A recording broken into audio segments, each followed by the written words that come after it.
আসসালামু আলাইকুম সবাইকে, কেমন আছেন আপনারা? অনেক দিন পর আবার লাইভে আসলাম। তো বন্ধুরা, নানান ব্যস্ততার মাঝে আপনাদের সাথে কথা সাক্ষাৎ হয় না।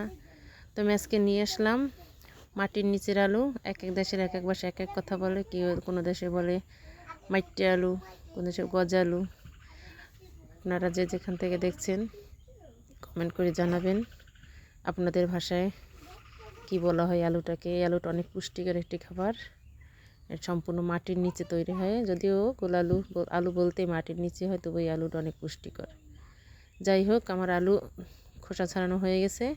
আমি এবার আলুর পিস পিস করে কাটবো যেভাবে। আর আলুটাকে আমি কী দিয়ে রান্না করবো সেটা আপনাদেরকে দেখাবো। সেটাও একটু না হয় সারপ্রাইজ থাকুক, এখন আমি বলছি না। তো যাই হোক, আমার আলু কাটাকুটি হয়ে গেছে। তুমি এখানে আলুটাকে ভালো মতন এখানে কাটি রেখে দিয়েছি। তো আজকে আলু রান্না করব আর পাতাকপি ভাজি করবো। এই জন্য পাতাকপিটার মাঝখান থেকে কেটে নিলাম। কেটে নিয়ে অর্ধেকটা রেখে দিলাম, যেহেতু এতগুলো লাগবে না, আমরা মানুষজন কম। এবার এগুলো কুচি কুচি করে কেটে নিয়েছি। বন্ধুরা, খোলামেলা বাড়িতে থাকি, ঠিকঠাক মতন হয়তো দেখাতে পারি না আপনাদেরকে। কেউ কোনো বাজে কমেন্ট করবেন না দয়া করে। ভুল ত্রুটি হলে সবাই ক্ষমা দৃষ্টিতে দেখবেন। তো এখানে আমি পেঁয়াজকলি নিয়েছি, পাতাকপির সাথে পেঁয়াজকলি দিয়ে ভাজি করব। আর পেঁয়াজকলির ফুলগুলো কিন্তু দেখতে দেখুন একদম গোলাপের পাপড়ির মতন ফুটে থাকে। তো এই পেঁয়াজকলিগুলো কুচি কুচি করে নেবেন এর সাথে। এই জন্য আমি কাটি করে রেখে দিয়েছি। এদিকে আমার ছেলে, আমার বাড়ির সামনে একটা পুকুরের মতন আছে, ওখান থেকে টাকি মাছ ধরেছিল। দেখুন বড়শিতে কীভাবে গিলে খেয়ে ফেলেছে, একদম ভিতরে ঢুকে আছে কাংসা। আমার মা অনেক চেষ্টা করতেছে এটাকে বের করে, বড়শিটাকে না কেটে বের করার জন্য। এর কাংসে টাইনে ছিঁড়ে ফেলানো লাগতেছে, দেখুন ছিঁড়ে তারপর বের করা লাগছে। তো এই ছোট্ট একটা টাকি মাছ আর একটা বড় টাকি মাছ আছে, মোটামুটি বড়ই। এই দেখুন কেমন লাফাচ্ছে, জ্যান্ত একটা টাকি মাছ। এটার মুখ হাঁ করিয়ে তারপরে বড়শিটা বের করার চেষ্টা করছে। আর গায়ে প্রচুর রক্ত দেখতে পাবেন, রক্ত যে জীবিত মাছটা একদম রক্ত, একদম দেখুন আংশার রক্তে লাল হয়ে গেছে আমার মায়ের হাত। তো মাছটাকে বড়শিটা ছাড়ানো খুব চেষ্টা করবার, বড়শিটা ছাড়ানো গেল। তো বন্ধুরা দেখুন, টাকি মাছটা আমার খুব পছন্দ, এই জন্য আমি টাকি মাছের ভিডিওটা আপনাকে দেখালাম। দেখুন জীবন্ত টাকি মাছ কীভাবে বড়শি দিয়ে ধরা হয়েছে। বন্ধুরা দেখুন, বড়শি দিয়ে মাছ ধরানো দেখালাম। তো আমরা যে উদ্দেশ্যে গেছিলাম সেটা বাকি রয়ে গেছে। মাছটাকে ধরতে অনেক কষ্ট, মাছটা ছাড়ানি যায় না, লাফালাফি করে। লাফালাফি শেষে অবশেষে অনেক চেষ্টার পর বড়শিটা বার করতে পারলো। মায়ের একটা গিট্টু লেগে গেছিলো, গিট্টুটা ছাড়ানোর চেষ্টা করতেছিল।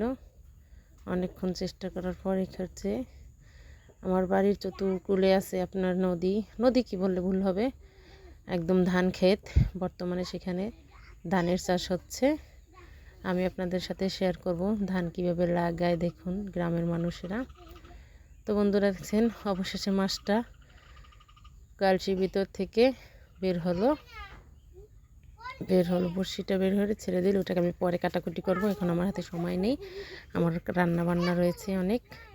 আমি এদিকে আলু কেটে রেখেছি, আপনাদেরকে দেখাবো আলু দিয়ে আমি কী দিয়ে রান্না করব। তো বন্ধুরা, এই পর্যায়ে আমি দিয়ে দিয়েছি কড়াইয়ের ভিতর তেল দিয়ে আদা রসুন পেঁয়াজ, তারপর আপনার হলো গিয়া লং, গুঁড়া মরিচ, হলুদের গুঁড়া এবং কাঁচামরিচ দিয়ে কষাই নিয়েছি। এইভাবে আমি দেখালাম। হাঁস খেয়েছিলাম, হাঁস পাঠাইছিলাম আমার বাহিরে। তো ওগুলোর যে চামড়া ছিল, পাখনা, গলা, ঠোঁট, দেখুন হাঁসের ঠোঁট খেতে কিন্তু দারুণ মজা লাগে। কার কীরকম লাগে জানি না, কিন্তু আমার কাছে তো কিন্তু দারুণ লাগে। তো হাঁসের সেই হাড্ডি গুড্ডি বলাই যায়, ওগুলো দিয়ে আমি আলু দিয়ে রান্না করব। আলুটাকে আগে গরম পানিতে ভিজিয়ে রেখেছিলাম, গরম পানিতে ভিজিয়ে রেখে ভালো মতন কষতে নিচ্ছি। একটা মাটির নিচের আলুটাকে গরম পানিতে ভিজিয়ে নিলে একটা লোদ কেটে যায়, তাই লোদ কাটার পরে এটা দিলে পরিষ্কার হয়। সেক্ষেত্রে আমার মশলা কষানো হয়ে গেছে। এবার আমি মাংসটাকে ভালো মতন কষিয়ে নেব। কষিয়ে নেওয়ার দেখুন হাঁসের মাংসের একটা লুক দেখতে সেই। আর এই শীতের দিনে যে হাঁসের মাংস না খেয়েছে সে বুঝবেই না যে হাঁসের গোশের কত একটা মজা। দেখুন কতটা তেল বের হয়েছে, এর মধ্যে আমি আলুটা দিয়ে দিলাম। তো বন্ধুরা, কার কার হাঁস খেতে পছন্দ করেন আমাকে কমেন্ট করে জানিয়ে দেবেন। মাটির চুলায় রান্না করি। আমার চুলার পাকের ঘরটা অতটা সুন্দর না, চুলাও সুন্দর না, যেহেতু আমার খোলামেলা বাড়ি। আমার এখন পর্যন্ত কমপ্লিট হয়নি, আপনারা সবাই দোয়া করবেন। এখন আমার আর কি একটু ক্রাইসিস যাচ্ছে, একটু টাকা পয়সা সংকট দেখে আমার কাজ বন্ধ রাখছি। ইনশাল্লাহ সামনে আরও ভালো হবে।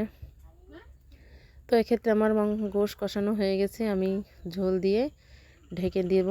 তো এক্ষেত্রে আমার হয়ে গেছে, দেখুন কত সুন্দর একটা কালার হয়ে গেছে।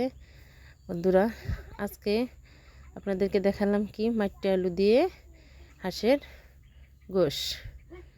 এটা হাঁসের গোশ বললে হাড্ডি গুড্ডি দিয়ে।